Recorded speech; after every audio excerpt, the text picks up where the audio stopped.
Well, welcome everyone to Engaging Students in Virtual Service Learning. We're really excited to be here with you this morning to share a little bit about our knowledge and hopefully inspire you to use service learning to make meaningful change in your communities and the world. My name's Amy Meuers and I'm the CEO for the National Youth Leadership Council. And I'm honored to welcome Zahra Ali as my co-host. Zahra, would you like to share a little bit about yourself? Hi everyone, my name is Zahra. I'm a graduate now of Prior Lake High School in Minnesota, and I'm a member of the National Youth Leadership Council's Youth Advisory Council, and I'm really excited to share this presentation with you guys today. Thanks, Zahra. We just wanted to give you a little reminder and hopefully have you use the chat box a little bit and introduce yourselves as you come on. Share your name, your organization, maybe a change you'd like to see in the world. So please use the chat box to introduce yourselves and to ask questions throughout the session. So I want to just take a minute and share a little bit about NYLC. And our mission is to create a more just, sustainable, and peaceful world with young people, their schools, and communities through service learning. And we envision a place where all young people can become civically informed and engaged global citizens by participating in service learning experiences. So to make that happen, we work directly with young people, with educators, and we advance the field of service learning. And Zahra is going to share a little bit about our work in developing young leaders. So part of our strategy to develop young leaders is to give them an active voice and an engaging role in programs that we do at the NYLC.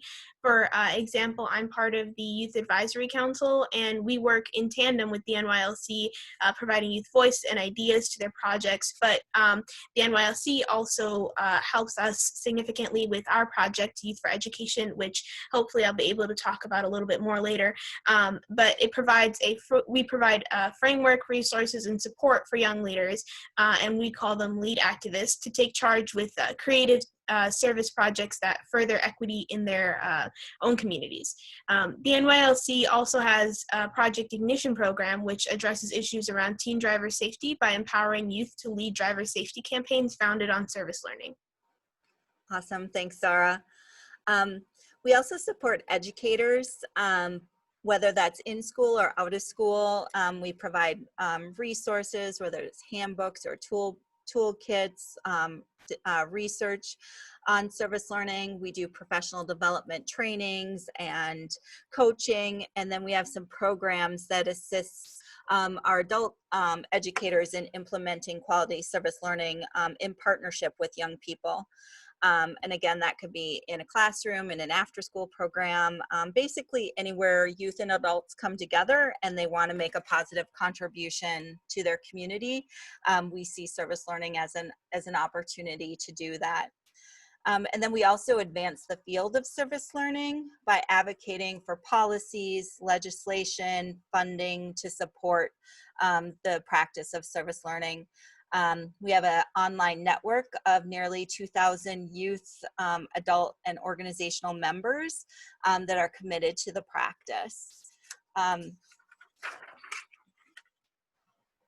wanted to ask Zahra if she could help us start to understand the difference between community service and service learning. Absolutely. So community service is an activity that engages people in addressing the needs of their schools and communities. For example, when I was in elementary school, we would have outdoor projects that students would work on to help clean up our environment and our parks around our school and the local bodies of water, like our ponds and our lake. And we would be collecting trash, but and that was considered community service because we would go out and address the need of pollution in our communities. Wonderful. And so service learning is really different than that active service. Service learning is an approach to teaching and learning where they actually gain academic and civic knowledge and skills while they address that community need.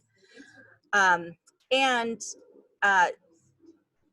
service learning has quality standards of practice. And so you can see them listed here: meaningful service, link to curriculum, reflection, diversity, partnerships, progress monitoring, duration intensity, and youth voice. And youth voice is really where we're going to focus today. We're highlighting how youth can use their voice through online service learning, really, again, to make meaningful change. And when I say meaningful change, I'm talking about directly addressing root causes of issues in their community. So we're going to invite Zahra to kind of dig into the youth voice side of service learning and share a little bit. So Zahra, can you tell us what youth voice means to you? Above all else, youth voice is really a source of courage for me, and it's a place, having these opportunities and these positions in projects where my ideas are meaningful and are an integral part of the project, and seeing those ideas come to fruition in the final action or the final demonstration piece has really been an eye-opening experience to me. Up until I started learning about servant leadership, service learning, and service projects as a whole, my education experience was mostly just repeating projects that students from years before me had done with little to no variation, because well, as a student, I felt that if I engaged with the project in a way that might have been meaningful to me, I wouldn't be reaching the academic standard that I was supposed to be reaching.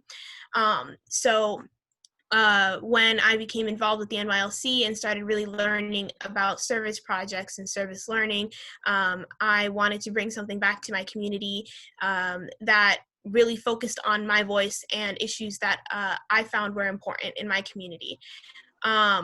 I saw that having a positive impact on my peers changed that sort of how I viewed education as a whole, and my voice was really a key part of that. I noticed how I was affecting the quality of education for a significant amount of students, and taking steps to work with my teachers and principals using my voice to close these gaps in equity was incredibly fulfilling. So to me, youth voice is a tool and an opportunity to create those, personal projects where I can connect and have those lifelong learning experiences to create the leaders of tomorrow that we're always talking about today. Awesome. So what issues are you most concerned about, and how are you addressing them right now?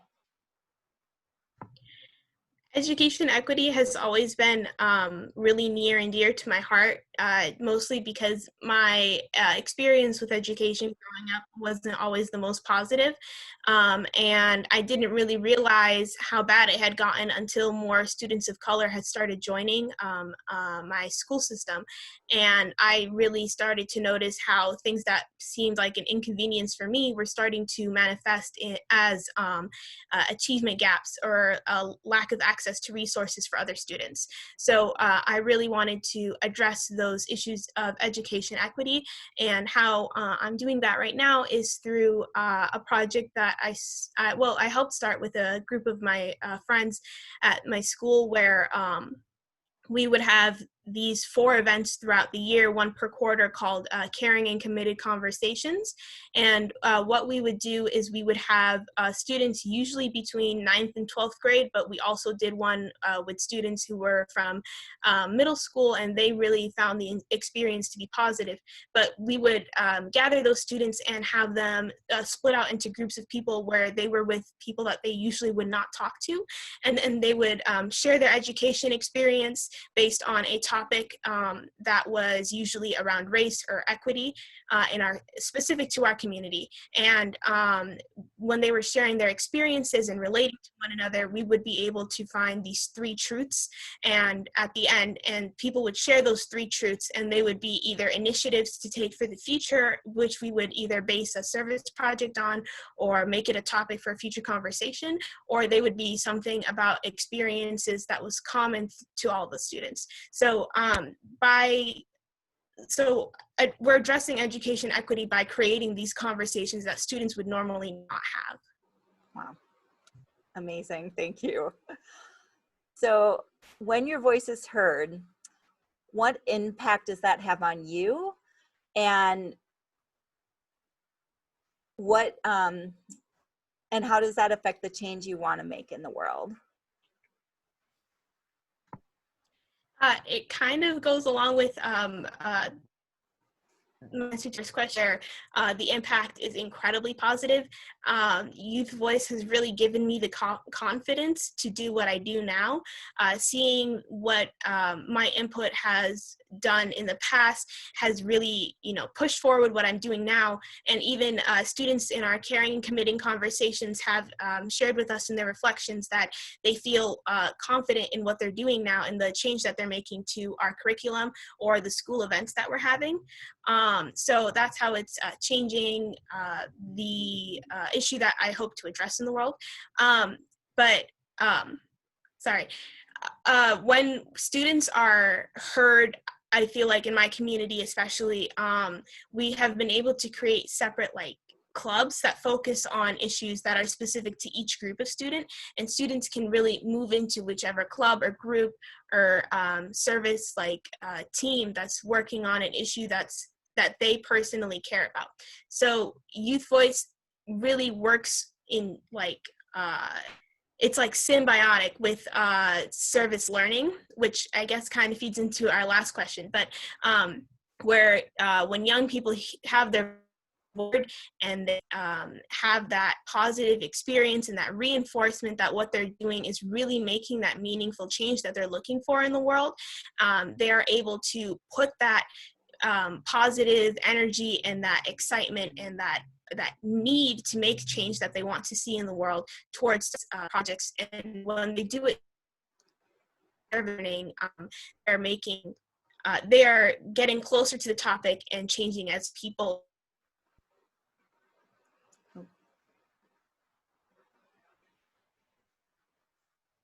I think we lost audio there for a moment. Zahra, can we see if we can hear you again? Can you hear me now? Is that okay? Yes.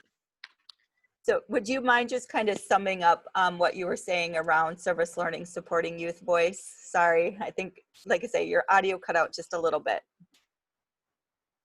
Okay, so Youth Voice and service learning really work hand in hand because service learning is a process that goes along with service projects. Students are able to interact and make those meaningful connections to an issue that they care about personally. And when they go through the entire process, who they are at the start and who they are at the end is usually, they will see that growth in themselves while they're also making that change that they hope to see. Awesome. So I think Zahra's example of what she just shared about service learning and how it supported her voice and her desire to make change is a perfect reminder that service learning is this process. It's not the project itself or that act of service. And so I just want to quickly share, we look at 4 stages in the service learning process.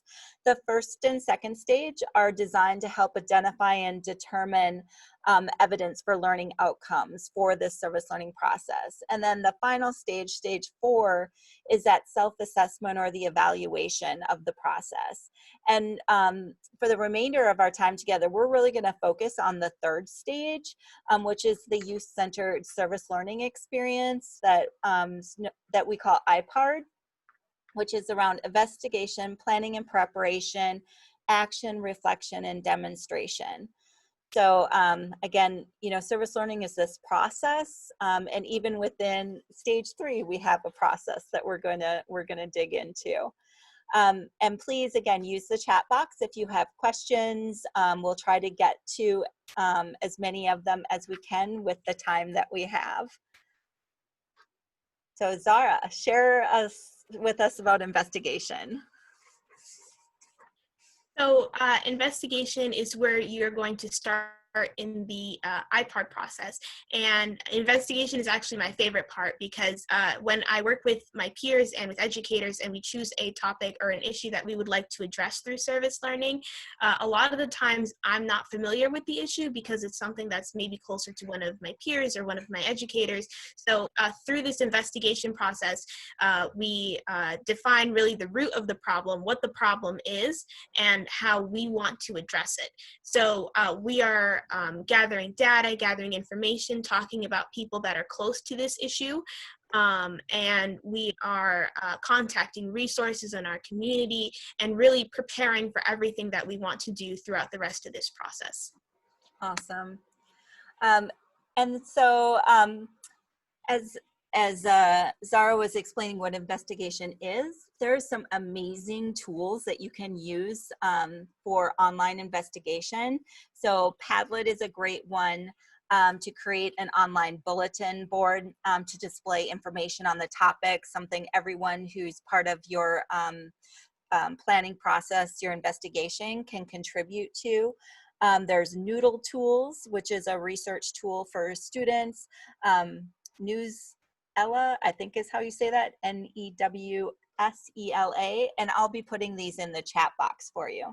There's Pear Deck, and there's polling tools. So you could reach out and do surveys or polls like Slido, Scatterbox, and Poll Everywhere. So great tools for investigation beyond just Google. So how about, sorry about that, there we go. Planning and preparation, Zahra.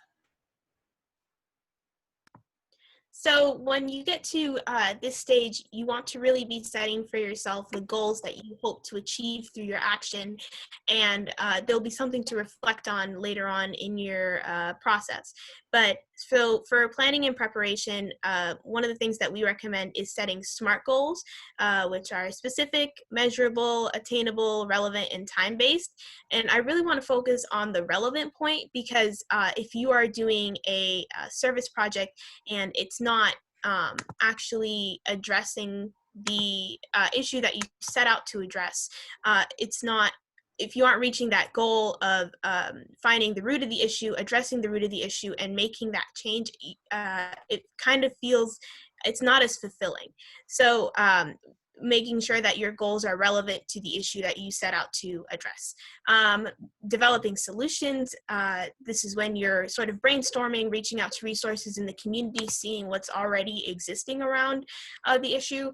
And then creating plans and a timeline, assigning roles, monitoring and evaluating. And that kind of moves into our next step, which is reflection. But monitoring and evaluating is very important because when everyone is working on a service project together, it's really easy to get caught on what one person is doing or what another is doing or what you yourself are doing. And it starts to become everyone their individual thing out doing it as a group.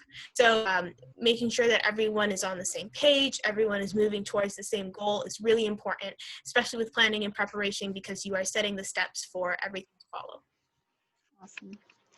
So some tools for online planning and preparation. There's one called, again, I apologize for these names, Preceden. It's Preceden, and again, it'll be in the chat box.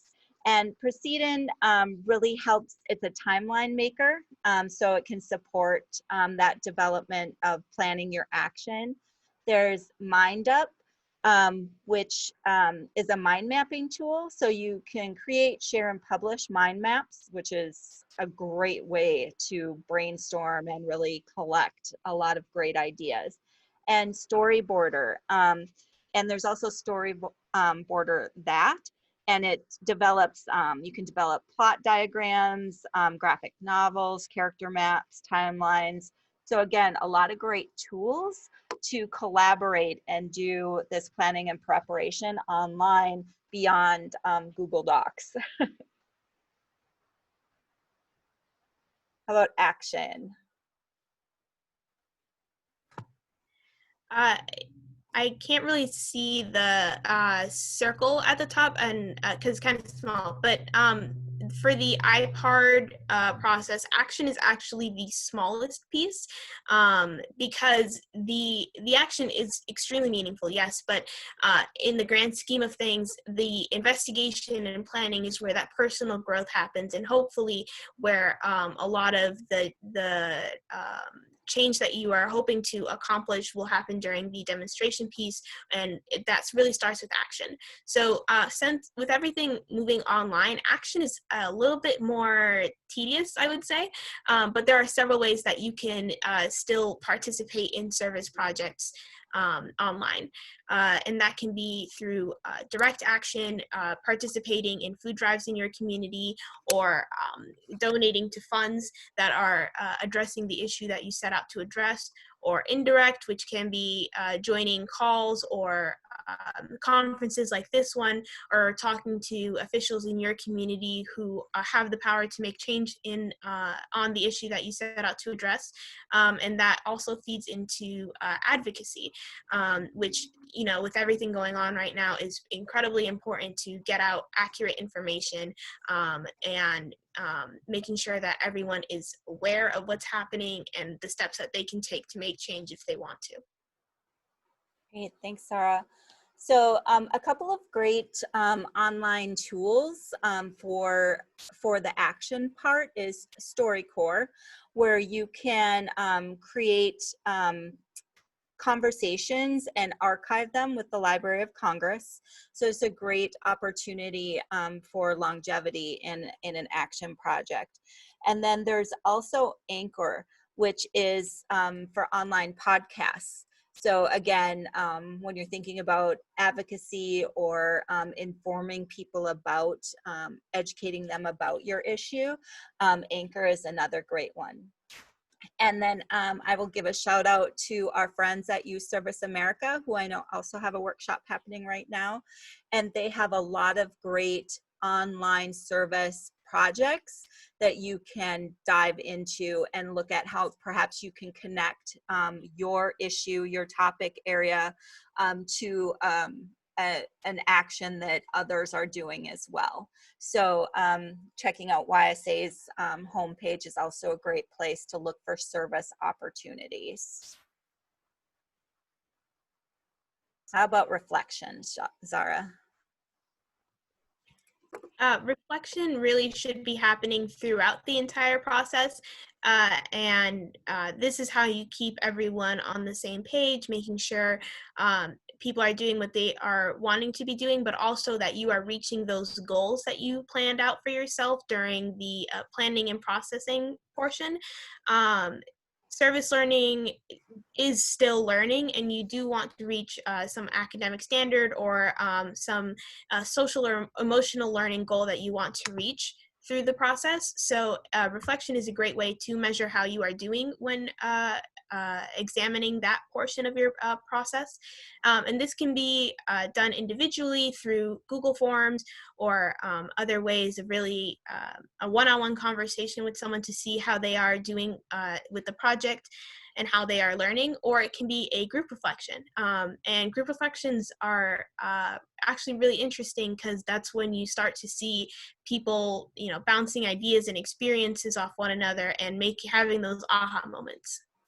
Wonderful.